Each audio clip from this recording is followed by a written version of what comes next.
मेनू दिखाओ। उपन्यास ऑनलाइन पूरा पढ़े। उपन्यास बिन। उपन्यास सर्वनाश का लोहार अध्याय 156। नीलामी। गुना प्रिय पाठकों, अधिक अध्यायों के अनुवाद में हमारी टीम की सहायता के लिए यहां दान करें। यूआरएल। सर्वनाश का लोहार 156। नीलामी। Ads by pub future. Rendo का दृष्टिकोण। वह उस गगनचुंबी इमारत में घुस गया जो कभी लिमन ग्रुप का मुख्य कार्यालय था, लेकिन अब सिस्टम चर्च की संपत्ति बन गई थी। वाई सिटी के सबसे बड़े उद्यमों में से एक का रातों रात गायब हो जाना वाकई शर्म की बात थी। ये जिले के सभी कार्यों और अधिकारियों के लिए एक स्पष्ट चेतावनी थी।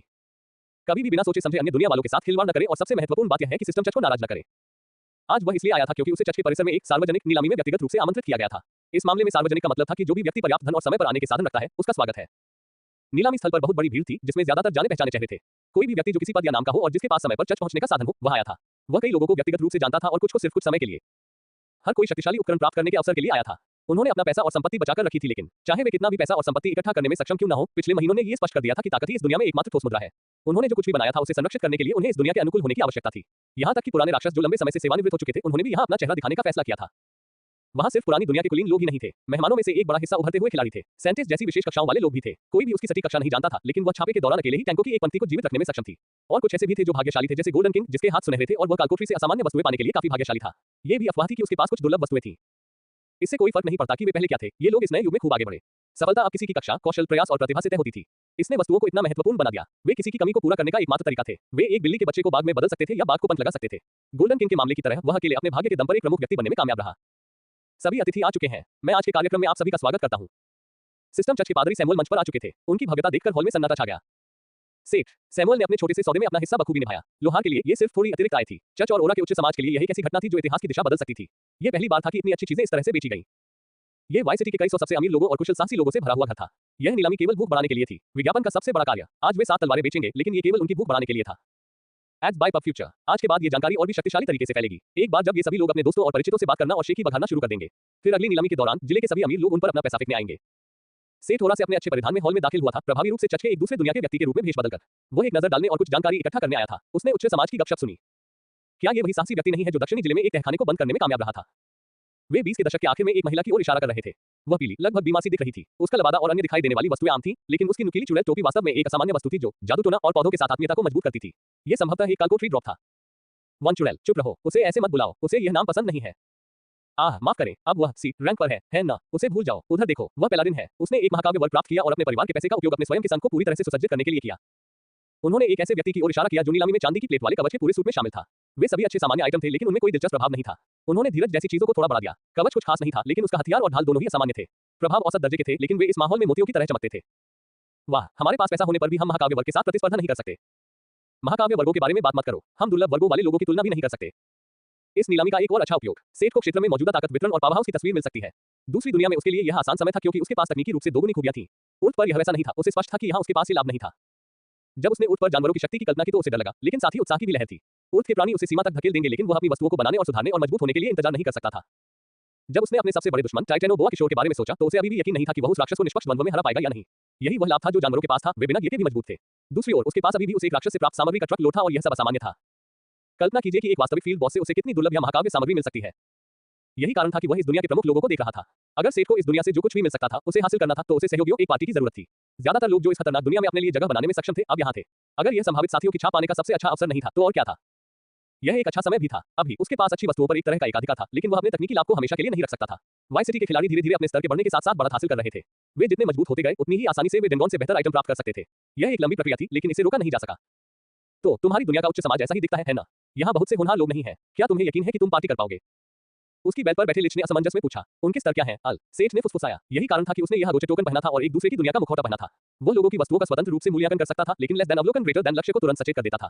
दूसरी ओर जलसा के पास वास्तविक लेस देन मूल्यांकन ग्रेटर देन था और वो लोगों की स्थिति पर जासूसी कर सकता था। अच्छे लोगों की संख्या 35 से 40 के बीच है, जिनमें सबसे अधिक 43वें स्तर पर है। ये बुरा नहीं है क्योंकि उन्हें इन स्तरों तक पहुंचने के लिए 1 वर्ष से भी कम समय मिला था। ये वे लोग थे जो उचित उपकरण प्राप्त करने के कई अवसरों के बिना यहाँ तक पहुंच गए थे। भविष्य में वे और कितना आगे जा पाएंगे? अगर सेठ उन्हें अपने पक्ष में कर सके तो वे मजबूत सहयोगी बन सकते हैं। जैसा कि आप सभी को मिले निमंत्रण में बताया गया है, चर्च आज 7 तलवारों की नीलामी करेगा। प्रत्येक तलवार को असामान्य माना गया है और इसमें 2 जादू है। एक मालिक से बंधे रहने की क्षमता और एक बेहतर अग्नि जादू, जिसका हम अब प्रदर्शन करेंगे। इस बिंदु पर सैमुअल ने रुककर मंच के पीछे लोगों को इशारा किया। कुछ लोग मंच पर एक बड़ा पिंजरा लेकर आए। पिंजरे के अंदर एक भयानक मानव जैसा समुद्री जीव था। सेठ और सैमुअल ने पहले भी इस बारे में बात की थी। शुरुआत में वाई सिटी के लिए सबसे बड़ा खतरा एक समुद्री साम्राज्य था जिसने तट पर हमला किया था। ये बात जिले के लोगों को ज्यादा पता नहीं थी, लेकिन सैमुअल ने उसे बताया कि इंसानों ने असल में तट पर सिर्फ 2 नहीं बल्कि 4 सैटेलाइट शहर खो दिए हैं। भले ही वे दुश्मन की सेना को पीछे धकेलने में कामयाब हो गए हों, लेकिन वे शहर तबाह हो चुके थे और ये जानवर अभी भी खंडहरों में घूम रहे थे। ये नासमझ सैनिक थे और चर्च के शिकारियों द्वारा आसानी से पकड़े जा सकते थे।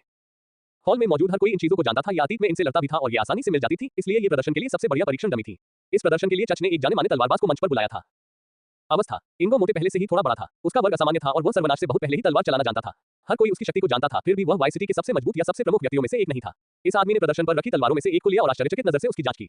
उसने तलवार में मैना डालने से पहले उसे कुछ बार आजमाया। तलवार के चारों ओर एक भयंकर ज्वाला फैल गई, जिसने उसे भी आश्चर्यचकित कर दिया। तलवार से अभ्यस्त होने के बाद उसने पिंजरे के पास खड़े आदमी की ओर सिर हिलाया। पिंजरे का दरवाजा खुला और आदमी जानवर पर वार करते हुए अंदर घुस गया। इन जीवों ने एक बार वाई सिटी के नागरिकों पर असली आतंक मचाया था और उन्हें वापस खदेड़ने के लिए कई नुकसान उठाने पड़े थे। इंगो ने खुद इन जीवों के खिलाफ कड़ी लड़ाई लड़ी थी। वह अच्छी तरह जानता था कि इन चीजों को घायल करना भी कितना मुश्किल था। यह एक कड़वी याद थी, अपने साथियों को एक एक करके मरते हुए देखना, क्योंकि वे केवल उसके स्वास्थ्य को नुकसान पहुंचा रहे थे। अब उनमें से एक लगभग असहाय था, क्योंकि वह आदमी की जलती हुई तलवार से पीछे हटने की कोशिश कर रहा था। हथियार उछलकर दूर नहीं गया या जानवर की त्वचा के बलगम से फिसल नहीं गया, जैसा कि उसने पहले अनुभव किया था। हर बार जब वह जानवर पर वार करता तो बड़े जलते हुए घाव खुल जाते। ये केवल 3 या 4 बार की बात थी, इससे पहले कि राक्षस सिकुड़कर जलकर मर जाता। Ads by pub future. संपर्क टॉस साइट में दान करें, मेनू दिखाओ। उपन्यास ऑनलाइन पूरा पढ़े। उपन्यास बिन। उपन्यास सर्वनाश का लोहार अध्याय 157। नीलामी 2। गुना प्रिय पाठकों, अधिक अध्यायों के अनुवाद में हमारी टीम की सहायता के लिए यहां दान करें। URL। सर्वनाश का लोहार 157। नीलामी 2। Ads by pub future. Ingo तलवार को देखकर हैरान हो गया। क्या ये वाकई संभव था? उसकी आंखों के कोने में हल्की सी आंसू भी थे। ये प्रतिक्रिया बिल्कुल सामान्य थी किसी ऐसे व्यक्ति के लिए जिसने पहली बार कोई अच्छा हथियार चलाया हो।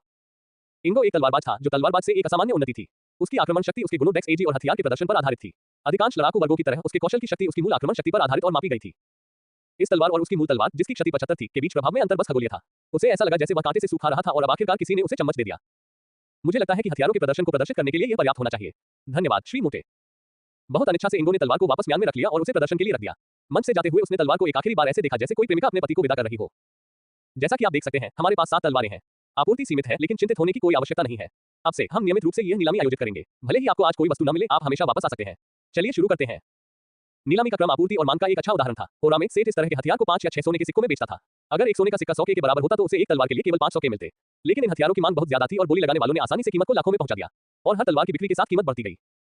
अंत में तलवारें 67 मिलियन क्रेडिट की राशि में बिकी। सेठ को निकट भविष्य में कोई वित्तीय समस्या नहीं होगी। तलवार किसने खरीदी? 3 तलवारें वास्तव में एक परिचित मार्क बेकर द्वारा खरीदी गई थी। सेठ को पता नहीं था कि वह भी वाई सिटी में आया था, लेकिन उसने अनुमान लगाया कि वह एसडीडी के प्रतिनिधि के रूप में काम करता था। इस पर सेठ को जिज्ञासा हुई कि क्या उन्होंने पहले ही इंटरफेस का उपयोग किया है और उन्होंने क्या खरीदा है। क्या वे एक बेहतरीन टीम बनाने के लिए अच्छी वस्तुओं को एकत्रित कर रहे थे? उनके निर्णयों के आधार पर सेठ को अपनी टीम को एक साथ लाने में जल्दी करनी पड़ सकती है, इससे पहले कि वे उससे लोगों को छीन ले। जब सैमुअल तलवारों की नीलामी में व्यस्त था और लोग उन पर बोली लगाने में व्यस्त थे, तब सेठ आलसी नहीं था। अपने सर्वदर्शी शैतान की मदद से वह संभावित लोगों को पहचानने में सक्षम था और कुछ गपशप के साथ उसे उनकी प्रतिष्ठा और व्यक्तित्व के बारे में भी एक मोटा अंदाजा मिल गया। वहां कुछ होनहार लोग थे, लेकिन एक व्यक्ति ने सचमुच उनकी रुचि आकर्षित की। The gourmet love 31। Class gourmet hunter अद्वितीय। Ads by pub future. एक शिकारी और एक रसोई का मिश्रण जो पके हुए भोजन से स्थायी शक्तियां प्राप्त करने की क्षमता रखता है। सेठ की आंखें चमक उठी। ऐसे किसी व्यक्ति के साथ यात्रा करना कितना अच्छा होगा। योजक चिन्ह योजक चिन्ह योजक चिन्ह योजक चिन्ह योजक चिन्ह योजक चिन्ह योजक चिन्ह योजक चिन्ह योजक चिन्ह। हाँ, कितना बदकिस्मत है। नीलामी अभी अभी समाप्त हुई थी। वह बदकिस्मत था और कोई भी तलवार नहीं खरीद पाया। कीमतें दुनिया के पतन के बाद से उसके द्वारा जमा की गई थोड़ी बहुत दौलत से कहीं ज्यादा थी। अंत में पैसा अभी भी मायने रखता था। हालांकि उसके पास तलवार चलाने का कोई हुनर नहीं था, फिर भी वह हुनर हासिल करने और उसे प्रशिक्षित करने की कोशिश कर सकता था। उसने अपनी कक्षा बदलने के बारे में भी सोचा होगा। जो ताकत वह हासिल कर सकता था, उससे उसे अपनी बेटी की रक्षा करना आसान हो जाता। अफसोस, चूंकि उसे तलवार नहीं मिली, इसका मतलब था कि उन तलवारों के साथ उसका कोई भाग्य नहीं था। वह केवल आहें भर सकता था और आगे बढ़ सकता था। ऐसा नहीं था कि वह इस समय बुरा कर रहा था। मिस्टर जैक्सन, क्या आपके पास थोड़ा समय है? जब वह कार्यक्रम स्थल से जाने वाला था, तभी अचानक एक क्लर्क उसके पास आया। वे उसका नाम जानते थे। चर्च को उससे क्या चाहिए? उसने उन्हें नाराज नहीं किया, है ना? ऐसा नहीं हो सकता कि उसने गलती से कोई विधर्मी काम कर दिया हो और अब वे उसे सजा दे। मिस्टर जैक्सन, क्या आप ठीक हैं? आज की नीलामी के संरक्षक आपको एक निजी बैठक के लिए आमंत्रित करना चाहते हैं। संरक्षक टेकर हिचकिचा रहा था, लेकिन ऐसा नहीं लग रहा था कि वे उसे दंडित करना चाहते थे। यह एक मौका हो सकता है। संरक्षक ऐसा लग रहा था कि यह एक महत्वपूर्ण व्यक्ति होगा। वह क्लर्क के पीछे पीछे लिफ्ट में गया, जो उन्हें ऊपरी मंजिलों में से एक पर ले गई, जहां वे एक आरामदायक दिखने वाले बैठक कक्ष में पहुंच गए। ऐसा लग रहा था कि चाची टोपी ने इस जगह को बदल दिया है और यह आरामदायक कुर्सियों और सोफे के साथ एक लाउंज की तरह लग रहा था।